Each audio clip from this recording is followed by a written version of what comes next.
అందరికీ శుభోదయం. ముందుగా నా తల్లిదండ్రులకు, సరస్వతి రూపేణ విద్యామూర్తులకు నా పాదాభివందనం. ఇప్పుడు నేను మాట్లాడాలనుకుంటుంది భారతదేశ స్వతంత్ర సంగ్రామ సేనానుల గురించి. ఈ రోజున మన ప్రతి ఉనికి వారి త్యాగఫలం. ఆనాడు రామాయణంలో సీతను చెరబట్టిన విధంగా ఇతర దేశాల తెల్లవారి చేతిలో మన దేశంలో ఎన్నో విధ్వంసాలు, అరాచకాలు చేస్తుంటే మన సేనానీలు ఎన్నో యుద్ధాలు, ప్రాణ త్యాగాలు చేసి మన జీవితానికి స్వేచ్ఛను తెచ్చారు. ముందుగా సరోజినీ నాయుడు, శ్రీశక్తి రూపిణి, భారతీయ కోకిలా కవయత్రి, భారతదేశంలో తొలి మహిళా గవర్నర్గా ఒక రాష్ట్రానికి ఎన్నికై స్వతంత్ర సంగ్రామంలో కీలక పాత్ర పోషించారు. డాక్టర్ బాబా సాహెబ్. ఈయన భారత రాజ్యాంగంలో రూపశిల్పుల్లో ఒకరు. బడుగు బలహీన వర్గాలకు దేవుడు, నిమ్మజాతి ప్రజలకు చెయ్యందించారు. భారత తొలి న్యాయ శాఖ మంత్రిగా సేవలందించారు. మంగల్ పాండే. ఈయన బ్రిటిష్ సైన్యంలో పనిచేసేవారు.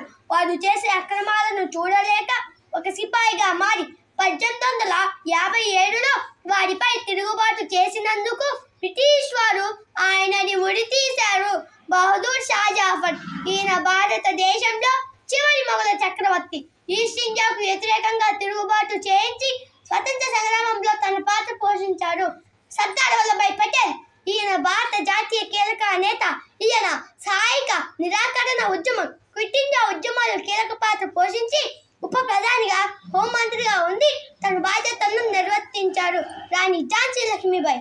సాహసానికి నిదర్శనం ఈ ఝాన్సీ లక్ష్మీబాయి.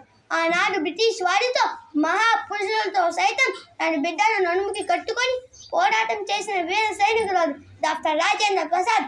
ఈయన తొలి రాష్ట్రపతిగా పనిచేస్తూ ఉప్పు సత్యాగ్రహం, క్విట్ ఇండియాలో పాల్గొని బ్రిటిష్ వారి చేతిలో పలుమార్లు జైలు పాలు అయ్యారు. జవహర్ లాల్ నెహ్రూ. ఈయన తొలి భారత ప్రధానిగా ఉండి సుదీర్ఘకాలం స్వతంత్ర సంగ్రామంలో సాయుధ ఆర్థిక వ్యవస్థలను మెరుగుపరిచాడు. ఈయన కడులు కట్టిన గాంధీవాది. చంద్రశేఖర్ ఆజాద్. ఈయన మహా విప్లవకారుడు. ఈయన సాయుధ స్వతంత్ర సమర సేనను స్థాపించాడు. ఇంకా మరెన్నో. బ్రిటిష్ పోలీసు చేతిలో మండించడం కన్నా ఆత్మార్పణ చేసుకోవడం విన్నా అన్నంతగా బ్రిటిష్ వారిని ద్వేషించాడు. సుభాష్ చంద్రబోస్. ఈయన భారత జాతీయ సైన్యం స్థాపించిన సుభాష్ చంద్రబోస్ స్వతంత్ర సంగ్రామంలో అగ్రగణ్యుడు. మీరు నాతో కలిసి రక్త తర్పణం చేయండి, నేను మీకు స్వతంత్రం తెస్తాను అన్న ఆయన మాటలు భారతీయులకు ఎంతో స్వేచ్ఛ లభించేలా చేశాయి. మహాత్మా గాంధీ. మన అహింసా నాయకుడు. వయసుతో సంబంధం లేకుండా పోరాటం చేసి అగ్రస్థాన వాసులుగా స్వతంత్రం తెచ్చిపెట్టి తన భోజనం మనకు ఇచ్చి వెళ్ళారు. భగత్ సింగ్. ఈయన మహాయోధుడు. పోరాటంలో బ్రిటిష్ అసెంబ్లీ బాంబు విసిరి జైలుకు వెళ్ళి 23 ఏళ్ల వయసులో ఉరికంబం ఎక్కి ఉరితాలను ముద్దాడి సంతోషంగా తన మాతృభారత దేశానికి ప్రారంభించాడు.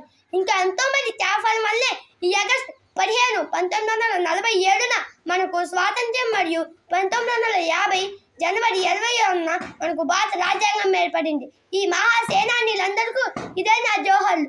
ధన్యవాదాలు.